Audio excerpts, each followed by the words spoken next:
ශ්‍රේෂ්ඨ පින්කමක් සිද්ධ වෙනවා සිළුමිණිසෑයේ මාර්තු 20 සුගත තථාගතයන් වහන්සේට සුවසේ වැඩ ඉන්නට අපි කුටියක් සකස් කළා. ඒ කුටියට නමක් දැම්මා ඓතිහාසික සිළුමිණිසෑයේ සම්බුදු මහා විහාරය කියලා.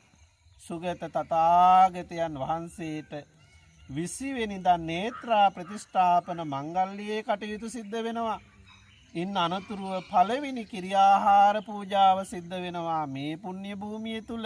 කොහොමද මේ කිරියාහාර පූජාව හදන්නේ? ඒක නම් දකින්න ඕන පින්කමක්. ඒ නේත්‍රා ප්‍රතිෂ්ඨාපන පින්කම සහිත විශේෂ කිරියාහාර පූජාව දකින්න නම් 19 වෙනිදා රෑ ඉඳලා මේ ස්ථානයේ අලුයම පහන් වෙන තෙක් ඉන්න වෙනවා. පොල් ගෙඩිය පොල් ගහට නැගලා අතින්ම කඩාගන්නේ පොල් ටික බිමට බාන්නේ. අතින් අරගෙන ඇවිල්ලා ඒ පොල් ගාන ඒවා ඉඳලා බිම ගාන්නේ නෑ. යටට උඩට උඩු වියන් යටට පාවියන් දාලා පාවඩ එලලා භාජනයක්වත් බිම තියන්නේ නෑ. ඒ භාජන හොදන්නෙත් ඇඹිලි වතුර වලින්. තෙල් පවා ඒ ගත්ත පොල් වේලලා බිම තියන්නේ නැතුව වේලලා ඒවා මිරිකලා ඒ පිරිසිදු පොල් තෙල් තමයි අවශ්‍ය දේවල් තමයි පාවිච්චි කරන්නේ. වතුර පාවිච්චි කරන්නේ නැහැ කිරියාහාර වලටවත්. ඒ හැමදාම උසස්ම විදිහට තමයි භාග්‍යවතුන් වහන්සේ උදෙසා සිද්ධ කරන්නේ. හිසට ඒ අවශ්‍ය කරන දේවල් දාලා ඒ වගේම මුඛවාඩම් බැඳගෙන බොහෝම පිරිසිදුව බොහෝම පිළිවෙලකට අලංකාරවත් ලෙස තමයි භාග්‍යවතුන් වහන්සේට මුළු තැන්ගේ පූජාව උපරිම රජ කෙනෙකුට කරනවා වගේ රාජ භෝජනයක් අපි සකස් කරනවා. මේ දර අපි කිසි දෙයක් පාවිච්චි කරන්නේ නැහැ. සඳුන්දර හොයාගෙන ඇවිල්ලා සුවඳව සඳුන්දරින් තමයි අපි ඒ දාන කිරියාහාර පූජාව සකස් කරන්නේ. ඒකටත් අපි පාවිච්චි කරපු කුටියක් පාවිච්චි කරපු ශාලාවක් ගන්නෙ නේ. සුගත තථාගතයන් වහන්සේ වෙනුවෙන් වෙනමම තැනක් හදලා අලුත්ම තැනක තමයි බිම කිසි දෙයක් තියන්නේ නැතුව තැඹිලි වතුරෙන් සෝදලා උසස්ම භාජන පාවිච්චි කරලා සඳුන්දරෙන් උයපු කිරියාහාර පූජාව බොහෝ වටිනා කියන උසස් මට්ටමේ රාජ භෝජන සහිත රාජ ඒ පූජා භාණ්ඩ උසස් මට්ටමේ පූජා භාණ්ඩ අරගෙන ලෞතුරා සුගත තථාගතයන් වහන්සේ අපිට රජ කෙනෙක්. ඒකයි බුදු රජාණන් කියන්නේ. ඒ රාජ භෝජන මංජුසා සහිතව විශේෂ පූජාවන් සිද්ධ වෙනවා. කවද්ද? 20 වෙනිදා උදේ. මේවනම් දුර්ලභ ගණයේ ශ්‍රේෂ්ඨ පින්කම් එවැනි ආකාරයේ සඳුන් දරෙන් පිළියෙල කරනේ උතුම් කිරියාහාර පූජාව 19 රෑ ඉඳලා සිද්ධ වෙනවා. ඉතින් මේ පින්වත් ඇත්තෝ කල්පනා කරලා බලන්න නේත්‍රා ප්‍රතිෂ්ඨාපන පින්කමක් මං කවද්ද මගේ ඇස් දෙකෙන් දැක්කේ කියලා. ලේසියෙන් දැක ගන්නට ලැබෙන්නේ. ඇයි ඒ පන්සලක විහෙරවල් 10ක් හදන්නේ. ගමේ පන්සල් 10ක් නේ තියෙන්නේ එකයි නම් ඒකේ හදන්නේ එක විහාරයයි. ඒ විහාරය තමයි ජීවිත කාලෙටම හදන විහාරෙ ප්‍රතිසංස්කරණ කටයුතු කරාට නේත්‍රා දෙක තුනක් තියන්නේ. එකපාරයි නේත්‍රා ප්‍රතිෂ්ඨාපනයක් තියෙන්නේ. එහෙමනම් මේ පලාතෙම විහෙර විහාර දිහා බැලුවාම පින්වත්නි අපේ මතකෙට නම් එන්නේ කවද්ද අන්තිමට මේ පලාතේ නේත්‍රා ප්‍රතිෂ්ඨාපනයක් කළේ. එහෙමත් නැත්නම් සුවිශේෂී නැත්නම් මේ සේනාසනයේට පන්සලට අදාළ විහාරයක් කවද්ද විවෘත කරේ කියලා. ඉතින් ඒ නිසා විහාරයක් විවෘත කරන්නේ ඔබේ ජීවිතය තුල සමහරක් වෙලාවට 1යි 2යි 3යි වෙන්න පුළුවන් ජීවිතේටම සම්බන්ධ වෙන්න පුළුවන් වෙලා ඇත්තේ. සමහරක් අයගේ ජීවිතේ එහෙමවත් අවස්ථාවක් නෑ. ඒ තරම් දුර්ලභයි. පළවෙනිම විහාරයේ විවෘත කරන දවසේ මගේ දෑතිනුයි මං කිරියාහාර පූජාව පිදුවේ කියලා. ඒවට දායක වෙච්ච ඇත්තන්ට කොහොම සතුටක් දැනෙනවද?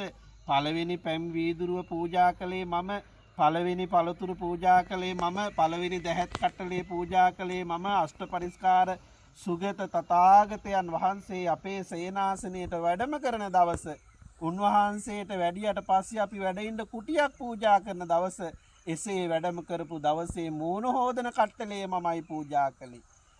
මූණ හොදලා මූණ පිහින තුවාය මමයි පූජා කළේ. උන්වහන්සේට සේනාසනයේ එහෙට මෙහෙට වඩින්න සෙරෙප්පු දෙක මමයි පූජා කළේ. උන්වහන්සේට සුවසේ වැඩයින්ට අවශ්‍ය කරන ගිලම්පස ටික මමයි පූජා කළේ.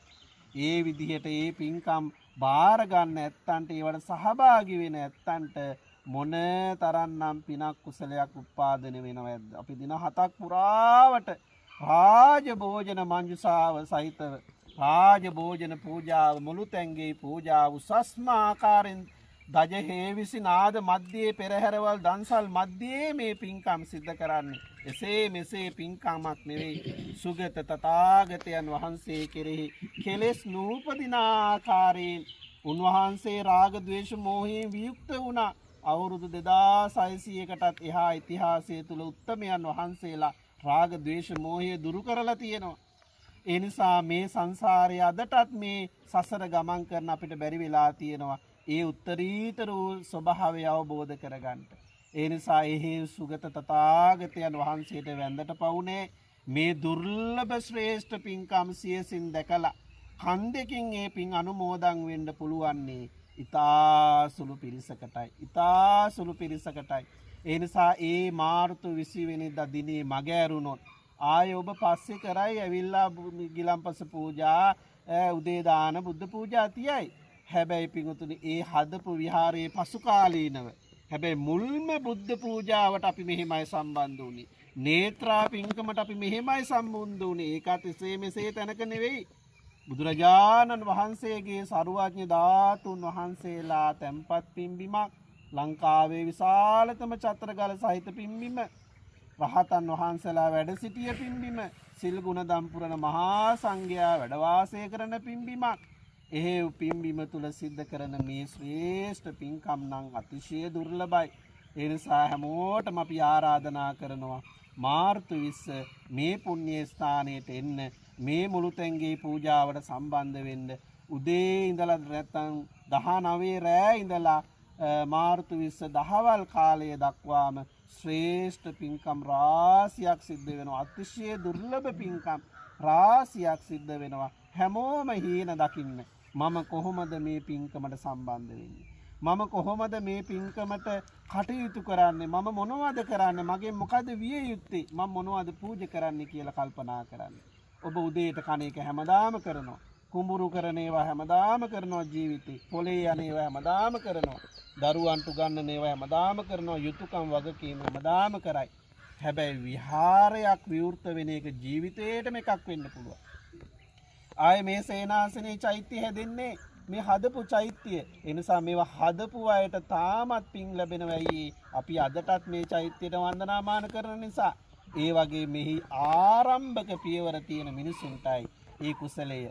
ඒ නිසා අපි හැමෝටම නැවත නැවතත් ආරාධනා කරනවා ඒ ශ්‍රේෂ්ඨ කුසලයට කරගහ ගන්නට මාර්තු 20 එන්න. ඊට අදාළ කුමන හෝ ආකාරයක දැනුවත් වීමක් අවශ්‍යද?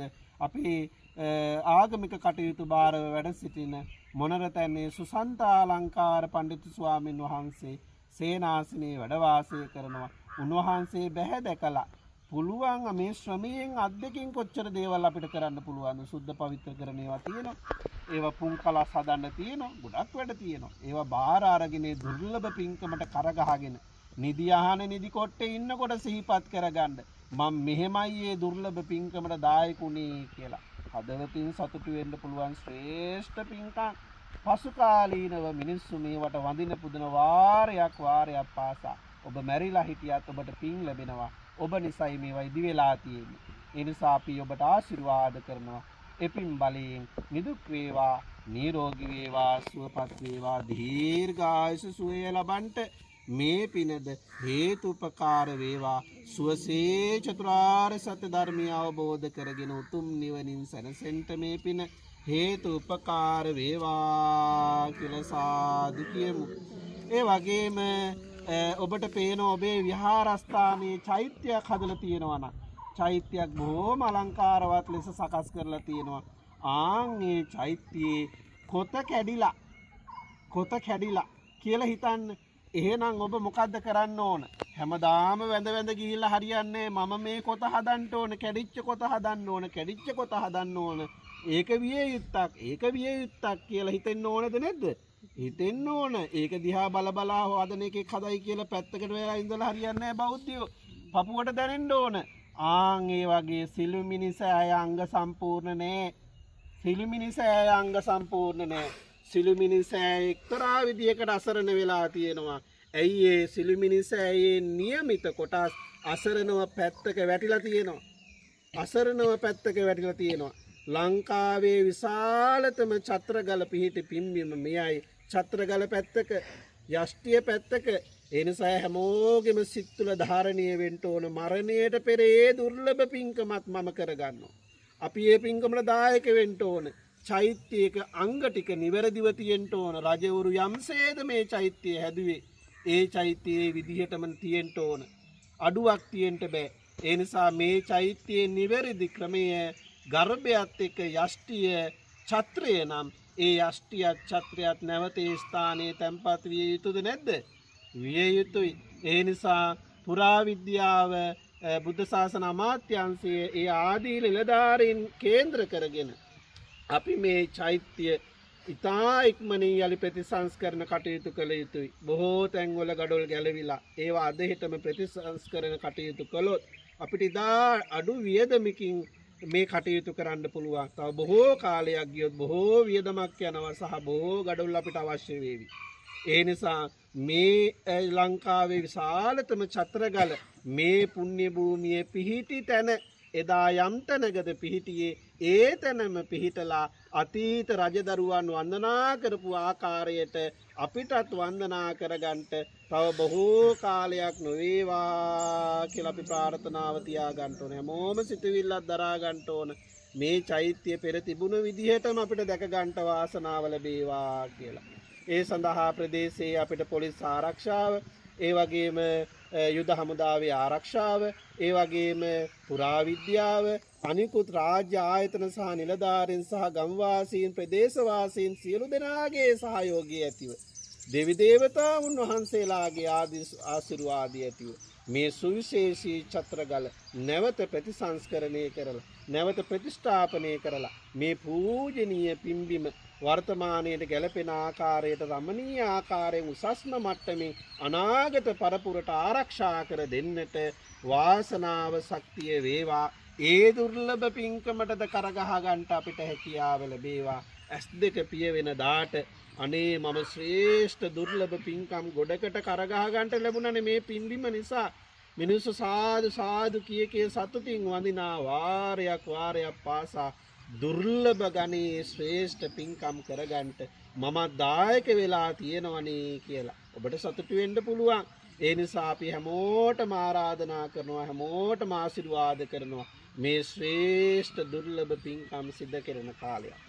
ඒ කාලය තුල ඔබට ඒ පින්කම් වලට සහ සම්බන්ධ වෙලා සුගත තථාගතයන් වහන්සේ කෙරෙහි ශ්‍රද්ධාවෙන් මේ පින්කම් වලට එකතු වෙන්න. ඔබේ කෙලෙස් දුරු වේවි, ඔබේ අකුසල් දුරු වේවි, සසර සුවපත් කරගෙන සුවසේ චතුරාර්ය සත්‍ය ධර්මය අවබෝධ කරගෙන උතුම් නිවනින් සැනසෙනු පිණිස මේ කුසලයෝද සරණක් පිහිටක් රැකවරණයක් පිණිසටම පවතිත්වා කියලා. ධම්මෝ හවේ රක්ඛති ධම්මචාරී